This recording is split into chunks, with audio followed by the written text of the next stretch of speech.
ನಮಸ್ಕಾರ. ನಾನು ಓಂ ಪ್ರಕಾಶ್ ನಾಯಕ್. ಮಸ್ತ್ ನ್ಯೂಸ್ಗೆ ನಿಮಗೆಲ್ಲ ಸ್ವಾಗತ. ನಾನಿವತ್ತು ನಿಮ್ಮ ಜೊತೆ 3 ಅಂಶಗಳನ್ನು ಪ್ರಸ್ತಾಪ ಮಾಡಕ್ಕೆ ಹೊರಟಿದ್ದೀನಿ.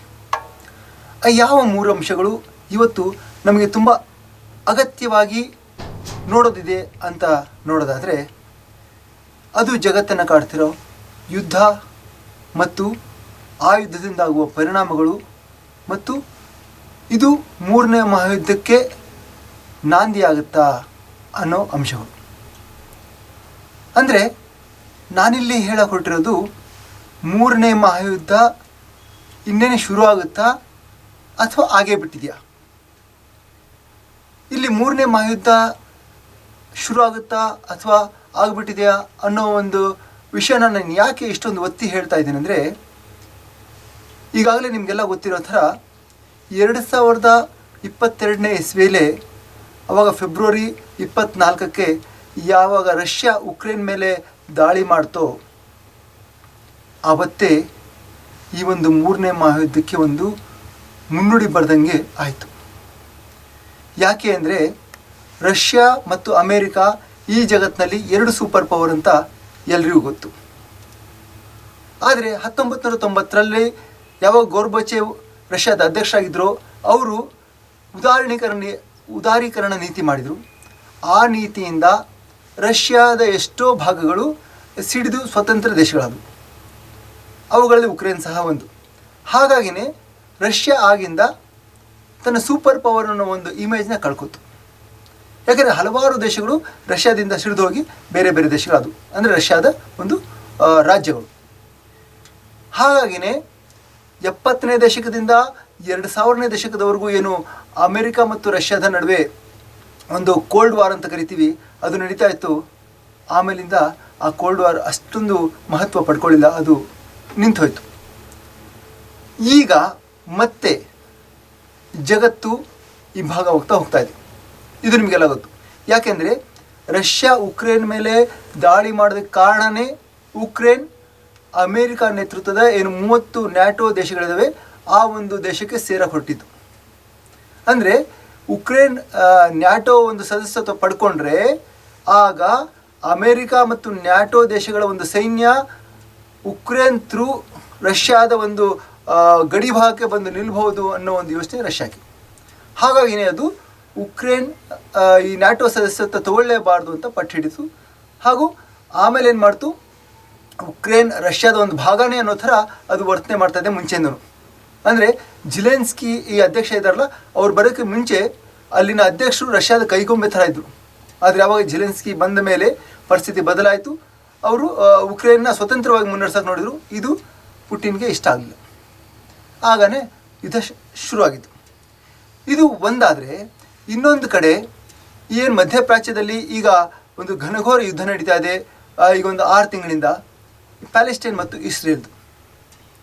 ಇಸ್ರೇಲ್ ಮತ್ತು ಪ್ಯಾಲೆಸ್ಟೈನ್ ಏನು ಬಿಕ್ಕಟ್ಟಿದೆ, ಇದು 100 ವರ್ಷಗಳ ಇತಿಹಾಸ ಹೊಂದಿದೆ. ಇಲ್ಲಿ ಪ್ಯಾಲೆಸ್ಟೈನ್ ಎಷ್ಟು ಈಗ ಅಸಹಾಯಕತೆ ಇದೆಯೋ, ಇಸ್ರೇಲ್ ಕೂಡ ಈಗೊಂದು 50 ವರ್ಷದ ಹಿಂದೆ ಅಷ್ಟೇ ಒಂದು, ಅಂದರೆ ಅದು ಸ್ವತಂತ್ರ ದೇಶ ಆಗೋ ಮುಂಚೆ ಅಷ್ಟೇ ಒಂದು ಅಸಹಾಯಕತೆ ಇತ್ತು ಆ ಜನರಲ್ಲಿ. ಇಲ್ಲಿ ಮಧ್ಯಪ್ರಾಚ್ಯವನ್ನು, ಅಂದರೆ ಈ ಏನು ಪ್ಯಾಲೆಸ್ಟೈನ್ ಅಂತ ಏನು ಪೂರ್ತಿ ಭೂಭಾಗ ಇದೆ, ಈಗ ಇಸ್ರೇಲ್ ಮತ್ತು ಪ್ಯಾಲೆಸ್ಟೈನ್ ಇದ್ದಾವೆ, ಎಲ್ಲ ಒಂದಾಗಿತ್ತು. ಅವಾಗ ಅದನ್ನು ಬ್ರಿಟಿಷ್ ಆಳ್ತಾಯಿದ್ರು. ಬ್ರಿಟಿಷರು ಅಲ್ಲಿ ಬಿಟ್ಟು ಹೋದ್ಮೇಲೆ ಅವರು ನಿಮ್ಮ ರಾಜ್ಯವನ್ನು ನೀವು ರಚನೆ ಮಾಡ್ಕೊಳ್ಳಿ, ದೇಶನ ರಚನೆ ಮಾಡ್ಕೊಳ್ಳಿ ಅಂತ ಬಿಟ್ಟು ಹೋಗ್ಬಿಟ್ರು. ಅಲ್ಲಿ ಇಸ್ರೇಲ್ ತನ್ನ ದೇಶವನ್ನು ರಚನೆ ಮಾಡ್ಕೊಂಡ್ಬಿಡ್ತು. ಆದರೆ ಪ್ಯಾಲೆಸ್ಟೈನರಿಗೆ ಅದು ಸಾಧ್ಯ ಆಗಲಿಲ್ಲ. ಹೀಗಾಗಿ ಆಗಿನಿಂದಲೂ ಇವತ್ತಿನವರೆಗೂ ಪ್ಯಾಲೆಸ್ಟೈನಿಯರು ಒಂಥರ ತಬ್ಬಲಿಗಳ ಥರ ಇದ್ದಾರೆ. ಸುತ್ತಮುತ್ತ ಇರೋ ಏನು ಇದು ಇರಾನ್ ಇರ್ಬೋದು, ಲೆಬನಾನ್ ಇರ್ಬೋದು, ಈ ಎಲ್ಲ ದೇಶಗಳು ತಮ್ಮ ತಮ್ಮ ಒಂದು ಇದು ಅಯೋಗ್ಯತೆಗೆ ತಕ್ಕಂತೆ ದೇಶ ರಚಿಸ್ಕೊಂಡಿದ್ದಾವೆ. ಆದರೆ ಈ ಪ್ಯಾಲೆಸ್ಟೈನ್ ಮಾತ್ರ ಈ ಒಂದು ದೇಶ, ತಮ್ಮದೇ ದೇಶ ಒಂದು ರಚನೆ ಮಾಡೋ ಒಂದು ಭಾಗ್ಯ ಇನ್ನೂ ಸಿಕ್ಕಿಲ್ಲ. ಇದಕ್ಕೆ ಕಾರಣವೂ ಇದೆ. ಏನಂದರೆ, ಈ ಜೆರುಸಲೆಮ್ ಅಂತ ಏನಿದೆ ಅದು ಇಸ್ರೇಲ್ ಹಿಡಿತದಲ್ಲಿದೆ. ಅಂದರೆ ಜೆರುಸಲೆಮ್ ಮುಸ್ಲಿಂ ಮತ್ತು ಕ್ರಿಶ್ಚಿಯನ್, ಯಹೂದಿ ಈ 3 ಜನರಿಗೂ ಒಂದು ಪವಿತ್ರವಾದ ಒಂದು ಸ್ಥಳ. ಕ್ರಿಶ್ಚಿಯನ್ರು ಇಲ್ಲೇ ನಮ್ಮ ಒಂದು ಮುಖ್ಯವಾದ ಒಂದು ಪ್ರಾರ್ಥನಾ ಮಂದಿರ ಇದೆ, ಅದು ನಮ್ಮ ಕ್ರಿಶ್ಚಿಯಾನಿಟಿಗೆ ಸಂಬಂಧಪಟ್ಟಿದ್ದು ಅಂತ ಹೇಳಿದರೆ ಇಸ್ಲಾಂನವರು ಅದೇ ಹೇಳ್ತಾರೆ, ಯಹೂದಿಗಳು ಅದೇ ಹೇಳ್ತಾರೆ. ಹಾಗಾಗಿ ಜೆರುಸಲೆಂ ಮೇಲಿನ ಹಕ್ಕನ್ನು ಬಿಟ್ಕೊಡೋಕ್ಕೆ ಯಾರೂ ರೆಡಿ ಇಲ್ಲ. ಈ ಜೆರುಸಲೆಂ ಇರೋದಲ್ಲಿ ಇದೆ ಪ್ಯಾಲೆಸ್ಟೈನ್ನಲ್ಲಿ. ಹಾಗಾಗಿ ಈ ಪ್ಯಾಲೆಸ್ಟೈನ್ ಇಸ್ರೇಲ್ ಈಗ ಆ್ಯಕ್ಚುಲಿ ಮುಂಚೆಯಿಂದನೂ ಪ್ಯಾಲೆಸ್ಟೈನ್ ಸ್ವತಂತ್ರ ಅಂದರೆ ಯಾರ್ದು ಒಂದು ಆಳ್ವಿಕೆಗೆ ಒಳಪಡದೆ ಸ್ವತಂತ್ರವಾಗಿರಬೇಕು ಅಂತ ವಿಶ್ವಸಂಸ್ಥೆ ಹೇಳಿತು. ಆದರೆ ಇಸ್ರೇಲ್ ಅದನ್ನು ಜೆರುಸಲೆಂನ ತನ್ನ ರಾಜಧಾನಿ ಮಾಡ್ಕೊಂಡ್ಬಿಟ್ಟಿದೆ. ಹಾಗಾಗಿ ಅದು ವಿಶ್ವಸಂಸ್ಥೆ ಯಾರನ್ನೂ ಕೇರ್ ಮಾಡದೆ ಅದನ್ನು ತನ್ನ ರಾಜಧಾನಿ ಮಾಡ್ಕೊಂಡಿದೆ. ಈ ನಡುವೆ ಪ್ಯಾಲೆಸ್ಟೈನಿಯರು ಮತ್ತು ಇಸ್ರೇಲ್ ಇದೆ. ಪ್ಯಾಲೆಸ್ಟೈನ್ನ ಗಾಜಾಪಟ್ಟಿ ಏನಿದೆ ಇದು ಒಂಥರ ಬಯಲು ಬಂದಿಖಾನೆ ಥರ. ಅಂದರೆ ಅಲ್ಲಿನ ಜನ ಏನೇ ಒಂದು ಕೆಲಸ ಮಾಡಬೇಕಿದ್ರು ಅವರು ಇಸ್ರೇಲಿಗೆ ಹೋಗಬೇಕು, ಅಲ್ಲಿ ಬೆಳಗಿನ ಸಂಜೆ ಕೆಲಸ ಮಾಡಬೇಕು, ಅಲ್ಲಿಂದನೇ ವಾಪಸ್ ಬರೋಕ್ಕೂ ದುಡ್ಡು ತೊಗೊಂಡು. ಇಲ್ಲಿ ಅವರಿಗೆ ಆಹಾರ, ನೀರು, ಕರೆಂಟು ಪ್ರತಿಯೊಂದು ಸಪ್ಲೈ ಆಗೋದು ಇಸ್ರೇಲಿಂದ. ಹಾಗಾಗಿ ಪ್ಯಾಲೆಸ್ಟೈನಿಯರು ಏನಾದರೂ ಅಂದರೆ ಅವರಿಗೆ ಓಡಾಡಬೇಕಂತಿದ್ರೆ ಇಸ್ರೇಲ್ ಮೂಲಕನೇ ಓಡಾಡಬೇಕು. ಇದು ಪ್ಯಾಲೆಸ್ಟೈನಿಗಿರೋ ಒಂದು ದೊಡ್ಡ ಒಂದು ತೊಂದರೆ. ಹೀಗಾಗಿ ಪ್ಯಾಲೆಸ್ಟೈನರು ಒಂದು ವೇಳೆ ಸ್ವತಂತ್ರ ದೇಶವಾದರೂ ಅವರಿಗೆ ಈ ಒಂದು ತೊಂದರೆ, ಭೂಭಾಗದ ತೊಂದರೆ ತಪ್ಪಿದ್ದಲ್ಲ. ಇಲ್ಲಿ ನಾನು ಮುಖ್ಯವಾದ ವಿಷಯಕ್ಕೆ ಬರೋದಾದರೆ, ಇಲ್ಲಿ ಪ್ಯಾಲೆಸ್ಟೈನ್ ಮೇಲೆ ಇಸ್ರೇಲ್ ಅವರು ಒಂದು ಹೌದಿ ಅಂದರೆ ಈ ಆಕ್ರಮಣ ಮಾಡ್ತಾ ಇದ್ದಾರೆ, ಅಲ್ಲಿನ ಒಂದು ಬಂಡುಕೋರರು, ಹಮಾಸ್ ಬಂಡುಕೋರರು ಅಂತ ಹೇಳ್ಬಿಟ್ಟು ಈಗ 6 ತಿಂಗಳ ಹಿಂದೆ ಅವ್ರ ಮೇಲೆ ದಾಳಿ ಮಾಡೋಕ್ಕೆ ಸ್ಟಾರ್ಟ್ ಮಾಡಿದರು. ಎಷ್ಟು ಮಟ್ಟಿಗೆ ಅಂದರೆ ಪ್ಯಾಲೆಸ್ಟೈನಿನ 90% ಕಟ್ಟಡಗಳೆಲ್ಲ ನಾಶ ಆಗಿಬಿಟ್ಟಿದ್ದಾವೆ. ಅಲ್ಲಿಂದ 23 ಲಕ್ಷ ಜನಸಂಖ್ಯೆಯಲ್ಲಿ ಈಗಾಗಲೇ 35-40 ಸಾವಿರ ಜನ ನಾಗರಿಕರು ಸತ್ತು ಹೋಗಿದ್ದಾರೆ. ಈಗೆಲ್ಲ ಅಲ್ಲಿನ ಒಂದು ರಫಾ ನಗರದಲ್ಲಿದ್ದಾರೆ. ಆ ರಫಾ ನಗರಕ್ಕೂ ಈಗ ಇಸ್ರೇಲ್ ಭೂ ಆಕ್ರಮಣ ಮಾಡಿಬಿಟ್ಟಿದೆ. ಇಲ್ಲಿ ಇದು ಒಂದು ಕಡೆ ನಡೀತಾ ಇದ್ದರೆ, ಇಲ್ಲಿ ಅಮೇರಿಕಾ ಏನು ಮಾಡ್ತಾ ಇದೆ, ಒಂದು ಡಬಲ್ ಸ್ಟ್ಯಾಂಡರ್ಡ್ ನೀತಿ. ಅಂದರೆ ಅವರ ಮೇಲೆ ಅಂದರೆ ಈ ಕಡೆ ಇಸ್ರೇಲ್ನ ಅವರು ಅಲ್ಲಿ ಅಟ್ಯಾಕ್ ಮಾಡಬೇಡಿ, ಅದು ಮಾನವ ಹಕ್ಕನ್ನು ಹರಣ ಆಗುತ್ತೆ ಅಂತಲೂ ಹೇಳ್ತಾರೆ. ಒಂದು ಕಡೆ ಅವರಿಗೆ ಶಸ್ತ್ರಾಸ್ತ್ರಗಳನ್ನು ಸಪ್ಲೈ ಮಾಡ್ತಾರೆ. ಇದಕ್ಕೆ ವಿರುದ್ಧವಾಗಿ ರಷ್ಯಾ ಏನು ಮಾಡ್ತದೆ, ಈ ಒಂದು ಏನು ಇರಾನ್ ಇದೆ ಅದರ ಮುಖಾಂತರ ಪ್ಯಾಲೆಸ್ಟೈನರಿಗೆ ಶಸ್ತ್ರಾಸ್ತ್ರಗಳನ್ನು ಸಪ್ಲೈ ಮಾಡ್ತಾ ಇದೆ ಅನ್ನೋ ಒಂದು ಮಾತಿದೆ. ಇಲ್ಲಿ ಇರಾನ್ ಬಹಿರಂಗವಾಗಿಯೇ ಪ್ಯಾಲೆಸ್ಟೈನ್ಗೆ ಸಪೋರ್ಟ್ ಮಾಡ್ತಾ ಇದೆ. ಪ್ಯಾಲೆಸ್ಟೈನ್ ಸ್ವತಂತ್ರ ದೇಶವಾಗಬೇಕು ಅಂತ ಅದು ಹೇಳ್ತಾ ಇದೆ. ಹಾಗಾಗಿನೇ ಇರಾನ್ನಲ್ಲಿ ಇನ್ನೂ 2 ಬಂಡುಕೋರಿದ್ದಾರೆ, 2 ಬಂಡುಕೋರು ಗುಂಪುಗಳು. ಒಂದು ಹೌತಿ ಅಂತ, ಇನ್ನೊಂದು ಹಮಾಸ್ ಅಂತ. ಈ 2 ಏನು ಬಂಡುಕೋರು ಗುಂಪುಗಳಿದ್ದಾವೆ, ಈ ಒಂದು ಬಂಡುಕೋರು ಗುಂಪುಗಳು ಇರಾನ್ ಅವರಿಗೆ ಪರೋಕ್ಷವಾಗಿ ಸಪೋರ್ಟ್ ಮಾಡ್ತಾ ಇದೆ. ಸಪೋರ್ಟ್ ಮಾಡೋದ್ರ ಜೊತೆಗೆ ಅವರಿಗೆ ಎಲ್ಲ ಶಸ್ತ್ರಾಸ್ತ್ರಗಳನ್ನು ಪೂರೈಕೆ ಮಾಡಿ ಇಸ್ರೇಲ್ ಮೇಲೆ ಆಕ್ರಮಣಕ್ಕೆ ಪರೋಕ್ಷವಾಗಿ ಸಹಾಯ ಮಾಡ್ತಾ ಇದೆ. ಇಲ್ಲಿ ಈ 1 ತಿಂಗಳ ಹಿಂದೆ ಏನಾಯಿತು, ಇಸ್ರೇಲ್ ಇರಾನಿನ ಕೆಲವು ಮಿಲಿಟ್ರಿ ಅಧಿಕಾರಿಗಳನ್ನು, ಅಂದರೆ ಮುಖ್ಯವಾದ ಮಿಲಿಟರಿ ಅಧಿಕಾರಿಗಳನ್ನ ಒಂದು ಡ್ರೋನ್ ದಾಳಿಯಲ್ಲಿ ಕೊಂದಾಕ್ತು. ಇದು ಇರಾನ್ಗೆ ತುಂಬ ಕೋಪ ತರಿಸಿತು.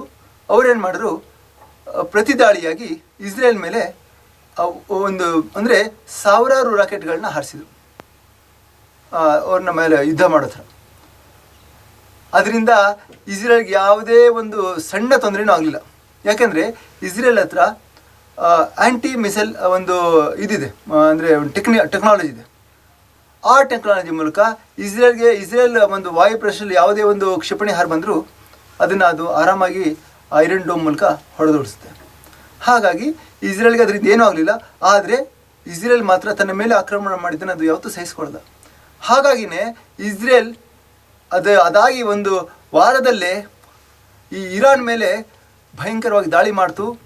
ಏನು ಪ್ಯಾಲೆಸ್ಟೈನ್ನಲ್ಲಿ ಬಾಂಬ್ ಹಾಕಿ ಅವ್ರನ್ನ ಒಂದು ಪ್ಯಾಲೆಸ್ಟೈನ್ನ ಸರ್ವನಾಶ ಮಾಡ್ತೋ ಗಾಜಾಪಟ್ಟಿನ, ಹಾಗೇ ಇರಾನ್ನ ಬಹುಪಾಲು ಜಾಗಗಳನ್ನ ಮೇಲೆ ಗುರಿಯಾಗಿಸ್ಬಿಟ್ಟು ಅದು ಇದು ಬಾಂಬಿಂಗ್ ಮಾಡ್ತು. ಮತ್ತು ಅದರಿಂದ ಇರಾನ್ನ ಬಹುತೇಕ ಪ್ರದೇಶಗಳು ನಾಶ ಆದವು. ಆದರೆ ಅದನ್ನು ಇರಾನ್ ಹೇಳ್ಕೊಳಕ್ಕೆ ಹೋಗಲಿಲ್ಲ. ಇಲ್ಲಿ ಇರಾನ್ ಇಸ್ರೇಲ್ಗಿಂತ ಒಂದು ಭೌಗೋಳಿಕವಾಗಿ ದೊಡ್ಡ ದೇಶವಾದರೂ ಟೆಕ್ನಾಲಜಿಯಲ್ಲಿ ಇಸ್ರೇಲ್ಗಿಂತ ಹಿಂದಿದೆ. ಯಾಕಂದರೆ ಅದರಲ್ಲಿರೋ ಒಂದು ಏನು ವಿಮಾನಗಳಿರ್ಬೋದು, ಬೇರೆ ಬೇರೆ ನೌಕೆಗಳಿರ್ಬೋದು, ಶಸ್ತ್ರಾಸ್ತ್ರಗಳಿರ್ಬೋದು, ಅವೆಲ್ಲ 1977ನೇ ಇಸ್ವಿಗೆ ಅಂದರೆ ಅಷ್ಟು ಹಿಂದಿನವು. ಆಗ ಅಮೇರಿಕ ಇರಾನ್ಗೆ ಸಪ್ಲೈ ಮಾಡಿದಂಥ ಒಂದು ಯುದ್ಧ ವಿಮಾನಗಳು ಮತ್ತು ಹೆಲಿಕಾಪ್ಟರ್ಗಳು. ಹೀಗಿರೋದ್ರಿಂದಲೇ ಇರಾನ್ಗೆ ಇಸ್ರೇಲ್ ಅಷ್ಟೊಂದು ದಾಳಿ ಮಾಡಿದರೂ ಅದು ಮತ್ತೆ ಅದರ ಮೇಲೆ ದಾಳಿ ಮಾಡೋಕ್ಕೆ ಹೋಗಲಿಲ್ಲ. ಆ ನಡುವೆ ಇಸ್ರೇಲ್ಗೆ ಅಷ್ಟೆಲ್ಲ ಅವ್ರ ಮೇಲೆ ದಾಳಿ ಮಾಡಿ ನಾಶ ಮಾಡಿದರೂ ಸಮಾಧಾನ ಆಗಲಿಲ್ಲ ಅನಿಸುತ್ತೆ. ಹಾಗಾಗಿ ನಿಮಗೆಲ್ಲ ಗೊತ್ತಿರೋ ಆ ಥರ ಮೊನ್ನೆ ಇರಾನ್ನ ಏನು ರೈಸಿ ಅಂತ ಪ್ರಧಾನಮಂತ್ರಿ ಇದ್ದರು, ಮೊಹಮ್ಮದ್ ರೈಸಿ, ಅವರು ಹೆಲಿಕಾಪ್ಟರ್ ದುರ್ಘಟನೆಯಲ್ಲಿ ತೀರ್ಕೊಂಡ್ರು. ಆ ಹೆಲಿಕಾಪ್ಟರ್ ದುರ್ಘಟನೆ ಅವರು ಒಂದು ಅಣೆಕಟ್ಟು ಓಪನ್ ಮಾಡೋಕ್ಕೆ ಹೋದಾಗ ಅಲ್ಲಿಂದ ವಾಪಸ್ ಬರುವಾಗ ಒಂದು ದುರ್ಗಮ ವಾತಾವರಣದಲ್ಲಿ ಅಂದರೆ ತೀರಾ ಮಂಜು ಮುಸುಕಿದ ವಾತಾವರಣದಿಂದಾಗಿ ಆಯಿತು ಅಂತ ಹೇಳಿದರು ಎಲ್ಲ. ಆದರೆ ಈ ಒಂದು ಸಾವಿನ ಹಿಂದೆ ಇಲ್ಲ ಇಸ್ರೇಲ್ ಕೈವಾಡ ಅಥವಾ ಅಮೇರಿಕದ ಕೈವಾಡ ಇರ್ಬೋದು ಅಂತ ಕೆಲವೊಂದು ವದಂತಿಗಳು ಹುಟ್ಕೊಂಡಿದ್ದಾವೆ. ಇಸ್ರೇಲ್ ತನ್ನ ಒಂದು ಏನು ಖೂಫಿಯಾ ಏಜೆನ್ಸಿ ಅಂತಾರೆ, ಅಂದರೆ ಅವರ ಒಂದು ಗುಪ್ತಚರ ಸಂಸ್ಥೆ, ಆ ಸಂಸ್ಥೆ ಇಡೀ ಜಗತ್ತಿನಲ್ಲಿ ಅತ್ಯಂತ ಕುಖ್ಯಾತವಾದ್ದು. ಆ ಸಂಸ್ಥೆಯ ಮೂಲಕ ಈ ಒಂದು ರೈಸಿನ ಕೊಲೆ ಮಾಡಿಸ್ತು ಅಂತ ಹೇಳೋರಿದ್ದಾರೆ.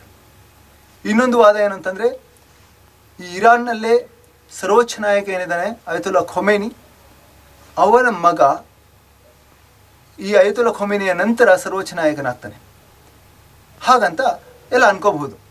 ಆದರೆ ಅದಕ್ಕೆ ಮೀರಿ ರೈಸಿಯಲ್ಲಿ ಪ್ರಸಿದ್ಧಿ ಪಡೆದಿದ್ದು ಇನ್ನು ಇರಾನ್ನಲ್ಲಿ.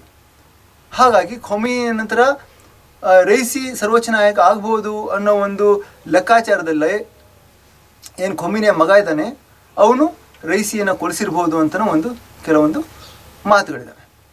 ಅದೇನಿರಲಿ, ಒಟ್ಟಿನಲ್ಲಿ ಈಗ ರೈಸಿ ಸತ್ತು. ಇಲ್ಲಿ ಈಗ ಮಧ್ಯಪ್ರಾಚ್ಯದಲ್ಲಿ ಈ ಒಂದು ರೈಸಿ ಸಾವಿಂದ ಎಲ್ಲ ಸರಿ ಹೋಯ್ತಾ, ಶಾಂತವಾಯ್ತಾ ಅಂತ ನೋಡೋದಾದರೆ ಅದು ಇನ್ನೂ ಹೆಚ್ಚಾಗಿದೆ ಅಂತಲೇ ಹೇಳ್ಬೋದು. ಈ ಒಳಗಿನ ಬೇಗುದಿ ಏನಿದೆ, ಇರಾನ್ ತನಗಾದ ಹಿನ್ನಡೆಯನ್ನು ಹೊರಗಡೆ ಹೇಳ್ಕೊಳ್ದೇ ಇದ್ದರೂ ಒಳಗಡೆ ಅದಕ್ಕೆ ಖಂಡಿತವಾಗಿಯೂ ಇಸ್ರೇಲ್ನ ಸರ್ವನಾಶ ಮಾಡಬೇಕು ಅನ್ನೋ ಒಂದು ಉಮೇದು ಇದ್ದೇ ಇದೆ.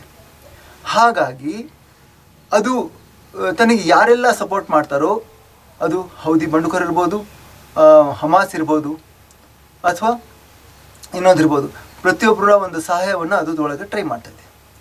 ಇಲ್ಲಿ ಏಷ್ಯಾ ಒಂದು ಖಂಡವನ್ನು ನೋಡೋದಾದರೆ ಇಲ್ಲಿ ಚೀನಾ ಏನು ಮಾಡ್ತಾಯಿದೆ, ತನ್ನ ಪಕ್ಕದ ಒಂದು ದೇಶ ಏನಿದೆ ಅದರ ಮೇಲೆ ಆಕ್ರಮಣ ಹೊರಟಿದೆ. ಅದು ಎಷ್ಟರ ಮಟ್ಟಿಗೆ ಒಂದು ಯೋಚನೆ ಮಾಡ್ತಾ ಇದೆ ಆಕ್ರಮಣ ಮಾಡೋದಕ್ಕಂದರೆ, ಇಲ್ಲಿ ಉಕ್ರೇನ್ ಏನು ರಷ್ಯಾದಿಂದ ಆಕ್ರಮಣ ಮಾಡ್ಕೊಳ್ಪಡ್ತೋ ಮತ್ತು ರಷ್ಯಾ ಉಕ್ರೇನ್ನ ಎಷ್ಟರ ಮಟ್ಟಿಗೆ ಸರ್ವನಾಶ ಮಾಡ್ತೋ, ಇವಾಗಲೂ 2 ವರ್ಷದಿಂದಲೂ ಯುದ್ಧ ನಡೀತಿದೆಯೋ ಅದೇ ರೀತಿ ಚೀನಾ ತನ್ನ ಪಕ್ಕದ ದೇಶವಾದ ತೈವಾನ್ ಮೇಲೆ ಆಕ್ರಮಣ ಮಾಡೋಕ್ಕೆ ಪ್ರಯತ್ನ ಪಡ್ತಾ ಇದೆ. ತೈವಾನ್ ತನ್ನದೇ ಒಂದು ದೇಶದ ಭೂಭಾಗ ಅಂತ ಚೀನಾ ಹೇಳುತ್ತೆ. ಆದರೆ ತೈವಾನ್ ಒಂದು ಸ್ವತಂತ್ರ ರಾಷ್ಟ್ರ ಅಂತ ತೈವಾನ್ನ ಈಗ ಏನು ಹೊಸ ಒಬ್ಬ ಅಧ್ಯಕ್ಷರಾಗಿದ್ದಾರೆ ಅವ್ರು ಹೇಳ್ತಾರೆ. ಇಷ್ಟು ದಿವಸ ಸುಮ್ಮನಿದ್ದ ಚೀನಾ ಒಂದೇ ಸಲಕ್ಕೆ ತೈವಾನ್ ಮೇಲೆ ಯಾಕೆ ಅಟ್ಯಾಕ್ ಮಾಡಿ ಹೋಗ್ತಾ ಇದೆ? ಯಾಕೆಂದರೆ ಈಗ ನಿನ್ನೆ ಮೊನ್ನೆಯಿಂದ ಚೀನಾದ 54 ಯುದ್ಧ ವಿಮಾನಗಳು ಮತ್ತು 22 ಯುದ್ಧ ನೌಕೆಗಳು ಈ ತೈವಾನಿನ ಮುಖ್ಯ ದ್ವೀಪದ ಸುತ್ತ ಒಂದು ಯುದ್ಧಾಭ್ಯಾಸದಲ್ಲಿ ತೊಡಗಿದ್ದಾವೆ. ಇದೆಷ್ಟರ ಮಟ್ಟಿಗೆ ಅಂದರೆ, ನಾವು ಯಾವುದೇ ಕ್ಷಣದಲ್ಲಾದರೂ ತೈವಾನ್ ಮೇಲೆ ನಾವು ಆಕ್ರಮಣ ಮಾಡ್ತೀವಿ, ಅಲ್ಲಿ ನಾವು ಸ್ವತಂತ್ರ ಅಂತ ಹೇಳ್ಕೊಳ್ತಿರೋ ಆ ಒಂದು ತೈವಾನಿನ ಮಿಲಿಟ್ರಿನ ಮತ್ತು ಅದರ ಅಧ್ಯಕ್ಷನ ನಾವು ರಕ್ತ ಹರಿಸ್ತೀವಿ ಅಂತ ಈಗಾಗಲೇ ಹೇಳಿಬಿಟ್ಟಿದ್ದಾರೆ ಚೀನಾ ಅಧ್ಯಕ್ಷ ಜಿನ್ಪಿಂಗ್. ಹೀಗಾಗಿ ಯಾವುದೇ ಕ್ಷಣದಲ್ಲಾದರೂ ಇಲ್ಲಿ ತೈವಾನ್ ಮತ್ತು ಚೀನಾ ಯುದ್ಧ ಶುರು ಆಗ್ಬೋದು. ಹಾಗಾದರೆ ಏನಾಗುತ್ತೆ? ಇಲ್ಲಿ 1 ಮತ್ತು 2ನೇ ಮಹಾಯುದ್ಧದಲ್ಲಿ ನಮಗೆ ಇಡೀ ಜಗತ್ತಿಗೆ ಒಂದು ಕ್ಲಿಯರ್ ಆದ ಒಂದು ವರ್ಗೀಕರಣ ಇತ್ತು. ಏನಂದರೆ, ಒಂದು ಮಿತ್ರಕೂಟ ಮತ್ತು ಇನ್ನೊಂದು ಶತ್ರುಕೂಟ ಅಂತ. ಶತ್ರುಕೂಟ ಅಂದರೆ ಏನು? ಇಲ್ಲಿ ಜರ್ಮನಿಯ ಏನು ಹಿಟ್ಲರ್ ಇದ್ದ, ಅವನು ಸರ್ವಾಧಿಕಾರಿಯಾಗೋಕ್ಕೆ, ಇಡೀ ಜಗತ್ತನ್ನು ನಾಶ ಮಾಡೋದಕ್ಕೆ, ತನ್ನ ಕಪಿಮುಷ್ಟಿಯಲ್ಲಿ ತೊಗೊಳೋದಕ್ಕೆ ಪ್ರಯತ್ನ ಪಡ್ತಿದ್ದಾನೆ ಅಂತ ಹೇಳ್ಬಿಟ್ಟು ಅದನ್ನು ಶತ್ರುಕೂಟ ಅಂತ ಕರೆದರು. ಜರ್ಮನಿಯ ಜೊತೆಗೆ ಜಪಾನ್ ಮತ್ತು ಇನ್ನೂ ಕೆಲವೊಂದು ದೇಶಗಳಿದ್ದು, ಇಟಲಿ ಎಲ್ಲ. ಈ ಕಡೆ ಮಿತ್ರಕೂಟದಲ್ಲಿ ಏನಿತ್ತು, ಅಮೇರಿಕಾ, ಇಂಗ್ಲೆಂಡ್, ಈ ಥರ ಹಲವಾರು ದೇಶಗಳು ಯುರೋಪಿಯನ್ ದೇಶಗಳು ಮಿತ್ರಕೂಟದಲ್ಲಿದ್ದವು. ಹಾಗಾಗಿನೇ ಇಲ್ಲಿ ಒಳ್ಳೆಯವರು ಅಂತ ಇವ್ರನ್ನ ಪರಿಗಣಿಸಿದರು.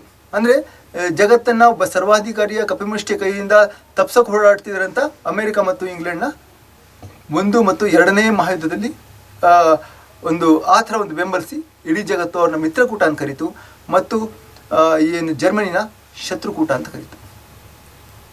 ಅದು ಕ್ಲಿಯರ್ ಆಗಿತ್ತು ಅವಾಗ. ಆದರೆ ಈಗ ಒಂದು ವೇಳೆ 3ನೇ ಮಹಾಯುದ್ಧ ಶುರು ಆದರೆ ಅದು ಖಂಡಿತ ಅಣುಯುದ್ಧ ಆಗಿರುತ್ತೆ ಅಂತ ಎಲ್ರಿಗೂ ಗೊತ್ತು. ಯಾಕೆಂದರೆ ಯಾವಾಗ ಅಮೇರಿಕ ಮಾತ್ರ ಒಂದು ಶಕ್ತಿನ ಹೊಂದಿತ್ತು. ಹಾಗಾಗಿ ಅದು ಜಪಾನ್ನ ಹಿರೋಶಿಮಾ ನಾಗಾಸಾಕಿ ಮೇಲೆ ಹಾಕಿದಾಗ ಲಕ್ಷಾಂತರ ಜನ ಸತ್ತೋದ್ರೂ ಯುದ್ಧ ಮಾತ್ರ ನಿಂತು ಹೋಗಿತ್ತು. ಆ ಒಂದು ಬಾಂಬ್ ಹಾಕಿದ ಒಂದು ದುರಂತ ಮತ್ತು ಅದರ ಕೆಡುಕು ಇದುವರೆಗೂ ಆ ಪ್ರದೇಶದಲ್ಲಿದೆ, ಅದು ಬೇರೆ ವಿಷಯ. ಆದರೆ ಈಗ ಪರಿಸ್ಥಿತಿ ಬೇರೆ ಇದೆ. ಈಗ ಜಗತ್ತಿನ ಅರ್ಧಕ್ಕಿಂತ ಹೆಚ್ಚು ರಾಷ್ಟ್ರಗಳ ಬಳಿ ಅಣುಬಾಂಬ್ ಇದೆ. ಅದರಲ್ಲೂ ಅಮೇರಿಕ ಮತ್ತು ಅದರ ಬದ್ಧವೈರಿ ರಷ್ಯಾ ಇವೆರಡರ ಕಡೆನೂ 100 ಅಣುಬಾಂಬ್ಗಳಿದ್ದಾವೆ. ಅವಿಷ್ಟೇ ಅಲ್ಲ, ಚಿಕ್ಕದಾದ ನಮ್ಮ ನೆರೆಯ ರಾಷ್ಟ್ರ ಪಾಕಿಸ್ತಾನ ಹತ್ರನೂ ಅಣುಬಾಂಬ್ ಇದೆ. ಭಾರತನೂ ಸಹ ಅಣುಶಕ್ತಿ ರಾಷ್ಟ್ರ. ಹೀಗೆ ಜಗತ್ತಿನ ಹಲವಾರು ದೇಶಗಳು ಈಗ ಅಣುಶಕ್ತಿ ರಾಷ್ಟ್ರಗಳಿದ್ದಾವೆ. ಹಾಗಾಗಿ 3ನೇ ಮಹಾಯುದ್ಧ ಏನಾದರೂ ಶುರುವಾದರೆ ಒಂದು ವೇಳೆ ಅದರಲ್ಲಿ ಯಾವುದೋ ಒಬ್ಬ ಕ್ರಿಮಿನಲ್ ದೇಶದ ಒಬ್ಬ ಕ್ರಿಮಿನಲ್ ನಾಯಕ, ಅವನ ಅಧ್ಯಕ್ಷ ಇರ್ಬೋದು, ಅದು ಈ ಒಂದು ಏನು ಕೊರಿಯಾ ಅಧ್ಯಕ್ಷ ಇದ್ದಾನೆ, ಆ ಥರ ಅಧ್ಯಕ್ಷರು ಯಾರಾದರೂ ಅಣುಬಾಂಬ್ ಪ್ರಯೋಗ ಮಾಡಿದರೆ ಅದಕ್ಕೆ ಉತ್ತರವಾಗಿ ಬೇರೆಯವರು ಅಣುಬಾಂಬ್ ಹಾಕ್ತಾರೆ. ಹಾಗಾಗಿ ಇಡೀ ಜಗತ್ತು ಕೇವಲ ಒಂದೇ ಗಂಟೆಯಲ್ಲಿ ಸರ್ವನಾಶ ಆಗುತ್ತೆ. 300-400 ಕೋಟಿ ಜನ ಸತ್ತೋಗ್ತಾರೆ. ಇಡೀ ಒಂದು ಯುದ್ಧ, 3ನೇ ಅಣುಯುದ್ಧ ಬರೀ ಅರ್ಧ ಗಂಟೆಯಲ್ಲಿ ಮುಗಿದೋಗುತ್ತೆ, 1 ಗಂಟೆಯಲ್ಲಿ ಮುಗಿದೋಗುತ್ತೆ ಅಂತ ಒಂದು ಮಾತುಗಳಿದೆ. ಅದೇನೇ ಇರಲಿ, ನಾವೀಗ ಈ ಒಂದು ಯುದ್ಧ ಆದರೆ ಯಾರು ಇದರ ಅಂದರೆ ಒಳ್ಳೆಯವರು ಯಾರು, ಕೆಟ್ಟವರು ಯಾರು? ಈಗ ನಾವು 2ನೇ ಮಹಾಯುದ್ಧದಲ್ಲಿ ನೋಡೋ ಥರ ಇಲ್ಲಿ ನಾವು 3ನೇ ಮಹಾಯುದ್ಧ ನಡೆದರೆ ಯಾವ್ಯಾವ ದೇಶಗಳು ಒಳ್ಳೆಯ ಒಂದು ರೀತಿಯಲ್ಲಿ ಒಂದು ಒಳ್ಳೆಯ ತನಕ ಹೋರಾಡ್ತವೆ, ಯಾವ ದೇಶಗಳನ್ನ ನಾವು ಕೆಟ್ಟ ದೇಶಗಳನ್ನು ಕರಿಬೇಕು, ಈ ಒಂದು ಇಕ್ವೇಷನ್ ನೋಡ್ತಾ ಹೋದರೆ ನಮಗೆ ತೀರಾನೇ ಗೊಂದಲಾಗುತ್ತೆ. ಯಾಕಂದರೆ ಇಲ್ಲಿ ಒಂದು ಸ್ಪಷ್ಟತೆಯೇ ಇಲ್ಲ. ಯಾರು ಒಳ್ಳೆಯವರು ಯಾರು ಕೆಟ್ಟವರು ಅನ್ನೋದು ಈ ಒಂದು 3ನೇ ಮಹಾಯುದ್ಧದಲ್ಲಿ ಈ ಒಂದು ಪರಿಸ್ಥಿತಿಯಲ್ಲಿ ಹೇಳೋದಕ್ಕೆ ಸಾಧ್ಯನೇ ಇಲ್ಲ. ಯಾಕೆಂದರೆ ಇಲ್ಲಿ ನೋಡಿ, ರಷ್ಯಾ ಉಕ್ರೇನ್ ಮೇಲೆ ಯಾವುದೇ ಒಂದು ಸರಿಯಾದ ಕಾರಣ ಇಲ್ಲದೆ ಅಟ್ಯಾಕ್ ಮಾಡ್ತು. ಸಾವಿರಾರು ಜನನ ಕೊಂದಾಕ್ತು, ಲಕ್ಷಾಂತರ ಜನ ನಾಶ ಆದರು, ಉಕ್ರೇನ್ನ ಬಹುಭಾಗ ನಾಶ ಆಯಿತು, ಎಷ್ಟೋ ಸಿಟಿಗಳು ನಾಶ ಆದವು, ಅತ್ಯಾಚಾರ ಆಯಿತು, ಸಾಮೂಹಿಕ ಕೊಲೆಗಳಾದವು. ಇದಕ್ಕೆಲ್ಲ ರಷ್ಯಾ ಕಾರಣ ಅಂತ ನಾವು ನೋಡೋದಾದರೆ ರಷ್ಯಾನ ನಾವು ಕೆಟ್ಟ ದೇಶ, ಶತ್ರು ದೇಶ ಅಂತ ಹೇಳಬೇಕಾಗುತ್ತೆ. ಇಲ್ಲಿ ಉಕ್ರೇನ್ಗೆ ಅಮೆರಿಕ ಸಹಾಯ ಮಾಡ್ತಿರೋದ್ರಿಂದ ಮತ್ತು ಯುರೋಪಿಯನ್ ದೇಶಗಳು, ನ್ಯಾಟೋ ದೇಶಗಳು ಅದರ ಉಳಿವಿಕೆಗೆ ಸಹಾಯ ಮಾಡ್ತಿರೋದ್ರಿಂದ ಅಮೆರಿಕ ಮಿತ್ರ ದೇಶ, ಅದು ಒಳ್ಳೆಯ ಉದ್ದೇಶಕ್ಕೆ ಹೋರಾಡ್ತಿದೆ ಅಂತ ನಾವು ಅನ್ಕೋಬಹುದು. ಆದರೆ ಅದೇ ನಾವು ಇಲ್ಲಿ ಇಸ್ರೇಲ್ ಮತ್ತು ಪ್ಯಾಲೆಸ್ಟೈನ್ ವಿಷಯಕ್ಕೆ ಬಂದರೆ ಇಲ್ಲಿ ಪರಿಸ್ಥಿತಿ ತದ್ವಿರುದ್ಧ ಆಗ್ಬಿಡುತ್ತೆ. ಇಲ್ಲಿ ಇಸ್ರೇಲ್ ಪಕ್ಕದ ಅಸಹಾಯಕ ಪ್ಯಾಲೆಸ್ಟೈನ್ ಮೇಲೆ ಪ್ಯಾಲೆಸ್ಟೈನ್ ಮೇಲೆ ಅಲ್ಲಿನ ಬಂಡುಕೋರನ್ನ ಮಟ್ಟ ಹಾಕ್ತೀವಿ ಅಂತ ಹೇಳ್ಬಿಟ್ಟು, ಹಮಾಸ್ ಉಗ್ರನ ಮಟ್ಟ ಹಾಕ್ತೀವಿ ಅಂತ ಹೇಳ್ಬಿಟ್ಟು ಇದುವರೆಗೂ ಸಾವಿರಾರು ಜನ ಕೊಂಡ್ಬಿಟ್ಟಿದ್ದಾರೆ. 1000 ನಾಗರಿಕರನ್ನ, ಅಸಹಾಯಕ ನಾಗರಿಕರನ್ನ 35-40 ಸಾವಿರ ಜನ ಕೊಂಡ್ಬಿಟ್ಟಿದ್ದಾರೆ. ಇದು ಇನ್ನೂ ದಿನವೂ ಬಾಂಬ್ ಹಾಕಿ ಕೊಲ್ತಾ ಇದ್ದಾರೆ. ಈ ಒಂದು ಹಿನ್ನೆಲೆಯಲ್ಲಿ ನೋಡೋದಾದರೆ ಇಲ್ಲಿ ಅಮೇರಿಕ ಇಸ್ರೇಲ್ಗೆ ಬಾಂಬುಗಳನ್ನ ಅದು ಇದೆಲ್ಲ ಕೊಟ್ಟು ಸಹಾಯ ಮಾಡ್ತಾ ಇದೆ. ಮತ್ತು ಇಲ್ಲಿ ಇಸ್ರೇಲ್ ಅಷ್ಟೊಂದು ಜನರನ್ನ, ಸಾವಿರಾರು ಜನರನ್ನ ಕೊಂದಿದ್ರು, ಇಲ್ಲಿ ನಮ್ಗೆ ಏನೋ ಅಂಥದ್ದು ತಪ್ಪು ಕಾಣ್ತಾ ಇಲ್ಲ ಅಂತ ಹೇಳ್ತಾ ಇದೆ. ಸಾವಿರಾರು ಜನ ಮುಗ್ಧ ನಾಗರಿಕರು ಸತ್ತು ಹೋಗಿದ್ರು ಯುದ್ಧದಲ್ಲಿ, ಅವ್ರದ್ದೇನು ತಪ್ಪಿಲ್ಲದೆ ಇದ್ರು. ಮತ್ತು ಇಡೀ ಅಮೇರಿಕದಲ್ಲೇ ಎಷ್ಟೋ ದೇಶಗಳಲ್ಲಿ ಈ ಯುದ್ಧದ ವಿರುದ್ಧ ಹೋರಾಟ ನಡೆದಿದ್ರು, ಜನರು ಪ್ರತಿಭಟನೆ ನಡೆಸಿದ್ರು. ಅಮೆರಿಕ ಹೇಳುತ್ತೆ ಇದರಲ್ಲಿ ಏನು ತಪ್ಪು ಕಾಣ್ತಾ ಇಲ್ಲ ನಮಗೆ ಅಂತ. ಆದರೆ ಇದೇ ಸಮಯದಲ್ಲಿ ಈ ಒಂದು ಪ್ಯಾಲೆಸ್ಟೈನರಿಗೆ ರಷ್ಯಾ ಸಪೋರ್ಟ್ ಮಾಡುತ್ತೆ ಮತ್ತು ಇರಾನ್ ಸಪೋರ್ಟ್ ಮಾಡುತ್ತೆ. ಆಗ ನಮಗೇನಿಸುತ್ತೆ, ಇಲ್ಲಿ ಅಸಹಾಯಕ ಪ್ಯಾಲೆಸ್ಟೈನ್ಗೆ ಸಹಾಯ ಮಾಡ್ತಿರೋ ರಷ್ಯಾ ಮತ್ತು ಏನು ಇರಾನ್ ಇದೆ, ಇವು ಮಿತ್ರ ದೇಶಗಳು, ಒಳ್ಳೆಯ ದೇಶಗಳು. ಅಮೇರಿಕ ಮತ್ತು ಏನು ಇಸ್ರೇಲ್ ಇದೆ, ಕೆಟ್ಟ ದೇಶಗಳು, ಶತ್ರು ದೇಶಗಳು ಅಂತ ಅನಿಸುತ್ತೆ. ಇನ್ನು ನಾವು ಇದನ್ನೇ ನಾವೀಗ ಚೀನಾ ಮತ್ತು ಏನು ತೈವಾನ್ ಇದೆ, ತೈವಾನ್ ಮೇಲೆ ಚೀನಾ ಈಗ ಇಮಿಡಿಯೇಟ್ ವಾರ್ ಸ್ಟಾರ್ಟ್ ಮಾಡಿಬಿಟ್ರೆ ಅಲ್ಲಿಯೂ ಖಂಡಿತವಾಗಲೂ ಏನು ಉಕ್ರೇನ್ ಅಥವಾ ಪ್ಯಾಲೆಸ್ಟೈನ್ ಇದೆ ಆ ಥರ ಒನ್ ಸೈಡ್ ವಾರ್ ಆಗುತ್ತೆ ಮತ್ತು ಅದರಲ್ಲಿ ಲಕ್ಷಾಂತರ ಜನ ಈ ತೈವಾನ್ ಜನಗಳು ಸಾಯ್ತಾರೆ. ಇದು ಶತಸಿದ್ಧ.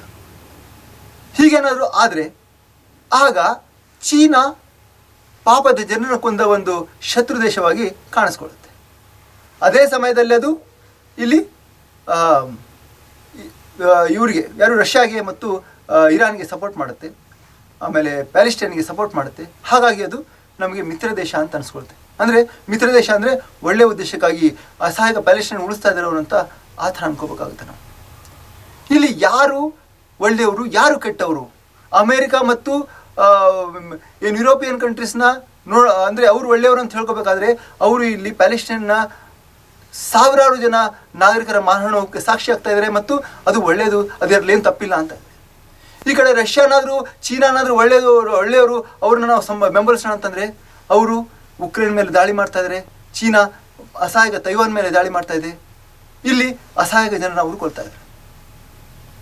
ಈ ಯುದ್ಧ ಅಂತ ಆದರೆ ಮೂರನೇ ಮಹಾಯುದ್ಧ ಇಲ್ಲಿ ಈ ಎರಡು ಮಹಾಶಕ್ತಿಗಳ ನಡುವೆ ನಡೆಯೋದು. ಅಂದರೆ ಒಂದು ಕಡೆ ನಾವು ಒಂದು ಲೆಕ್ಕಾಚಾರ ಹಾಕೋಣ ಯಾರ ಕಡೆ ಆಗ್ತಾರೆ ಅಂತ.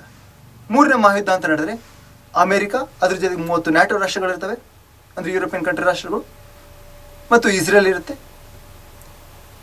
ಇತ್ತ ಕಡೆ ಇನ್ನೊಂದು ಗುಂಪು ಬಣ ಯಾವುದು ಅಂತಂದರೆ ಅದರಲ್ಲಿ ರಷ್ಯಾ ಇರುತ್ತೆ, ಚೀನಾ ಇರುತ್ತೆ, ಉತ್ತರ ಕೊರಿಯಾ ಇರುತ್ತೆ, ಇರಾನ್ ಇರುತ್ತೆ, ಈಜಿಪ್ಟ್ ಇರುತ್ತೆ, ಈ ಥರ ಹಲವಾರು ಇರಾಕ್ ಹಲವಾರು ಕಂಟ್ರೀಸು ಅಲ್ಲಿರ್ತವೆ. ಹಾಗಾಗಿ ಇಲ್ಲಿ ಯಾರ ಬಣ ಹೆಚ್ಚು ಬಲಿಷ್ಠ ಯಾರ್ದು ಕನಿಷ್ಠ ಬಲಿಷ್ಠ ಅಂತ ತೂಗೋದು ತುಂಬಾ ಕಷ್ಟ ಆಗುತ್ತೆ. ಯಾಕಂದರೆ ಇಲ್ಲಿ ಚೀನಾ ಮತ್ತು ರಷ್ಯಾ ಎರಡೂ ಸೂಪರ್ ಪವರ್ ಇದರಲ್ಲಿ, ಅಂದರೆ ಒಂದು ಸೈನ್ಯ ಶಕ್ತಿಯಲ್ಲಿ ನೋಡೋದಾದ್ರೆ. ಈ ಕಡೆ ಅಮೇರಿಕಾ ಮತ್ತು ಬ್ರಿಟನ್ ಸೂಪರ್ ಪವರ್, ಅಲ್ಲಿ ಜರ್ಮನಿನೂ ಸೇರುತ್ತೆ ಅವ್ರ ಜೊತೆ. ಭಾರತ ಈ ಯುದ್ಧದಲ್ಲಿ ಅಂದರೆ ಮೂರನೇ ಮಹಾಯುದ್ಧ ಆದರೆ ನಾವು ಅದರಲ್ಲಿ ಸೇರಿಕೊಳ್ಳೋದು ನಾವು ತಟಸ್ಥವಾಗಿರ್ತೀವಿ ಅಂತ ಹೇಳಿದ್ರು, ಅದು ಈಗಾಗಲೇ ರಷ್ಯಾದ ಜೊತೆ ತನ್ನನ್ನು ಗುರುಸ್ಕೊಳ್ತಾ ಇದೆ. ಲೆಬನಾನ್ ಏನು ಇರಾನ್ ಇದೆ, ಇರಾನ್ ಜೊತೆ ಒಂದು ನೌಕಾ ಒಪ್ಪಂದನ ಮಾಡ್ಕೊಂಡಿದೆ, ಅಂದರೆ ಒಂದು ಅಭಿವೃದ್ಧಿ ಮಾಡೋ ಒಂದು ಬಂದರು ಅಭಿವೃದ್ಧಿಗೆ. ಇದು ಅಮೇರಿಕಾಗೆ ಇಷ್ಟ ಇಲ್ಲ, ಹಾಗಾಗಿ ಅದು ಅಮೇರಿಕಾ ಇಂಡಿಯಾನ ಒಂಥರ ಕೆಟ್ಟದಾಗಿ ನೋಡ್ತಾ ಇದೆ. ಈ ಒಂದು ಹಿನ್ನೆಲೆಯಲ್ಲಿ ಅಮೇರಿಕಾ ರಷ್ಯಾ ಜೊತೆ ಭಾರತ ಸಂಬಂಧ ಹೊಂದಿರೋದು ಅಮೇರಿಕಾಗೆ ಸಿಟ್ಟಿದೆ. ಹಾಗಾಗಿ ಭಾರತ ತಟಸ್ಥವಾಗಿ ಉಳಿಬೇಕಂದ್ರೂ ತಟಸ್ಥವಾಗಿ ಸಾಧ್ಯ ಆಗಲಿಕ್ಕಿಲ್ಲ. ಹಾಗಾದರೆ ಭಾರತ ಯಾವ ಕಡೆ ಸೇರುತ್ತೆ? ಇದು ಒಂದು $1 ಮಿಲಿಯನ್ ಕ್ವಶನ್ ಅಂತಲೇ ಹೇಳ್ಬೋದು. ಯಾಕಂದರೆ ಯಾರ ಕಡೆ ಸೇರಿದ್ರು ಯಾರ ಕಡೆ ಸೇರದೇ ಇದ್ದರೂ ಭಾರತ ಅತಿ ದೊಡ್ಡ ಅಪಾಯವನ್ನಂತರೂ ಎದುರಿಸುತ್ತೆ. ಹೀಗಾಗಿ ಮೂರನೇ ಮಹಾಯುದ್ಧ ನಡೆದರೆ ಇಲ್ಲಿ ತುಂಬಾ ಗೊಂದಲ ಇದ್ದಾವೆ, ತುಂಬಾ ಯಾರು ಒಳ್ಳೆಯವರು ಯಾರ ಕಡೆ ಸಪೋರ್ಟ್ ಮಾಡಬೇಕು, ಯಾರಿಗೆ ಹೊಡಿತಾ ಇದ್ದಾರೆ, ಈ ಒಂದು ಗೊಂದಲದಿಂದ ಇಡೀ ಜಗತ್ತು ಸರ್ವನಾಶ ಆಗೋಗ್ಬಿಡುತ್ತಷ್ಟೇ ಹೊರತು ಇಲ್ಲಿ ಯಾವುದೇ ಕ್ಲಾರಿಟಿ ಸಿಗಲ್ಲ.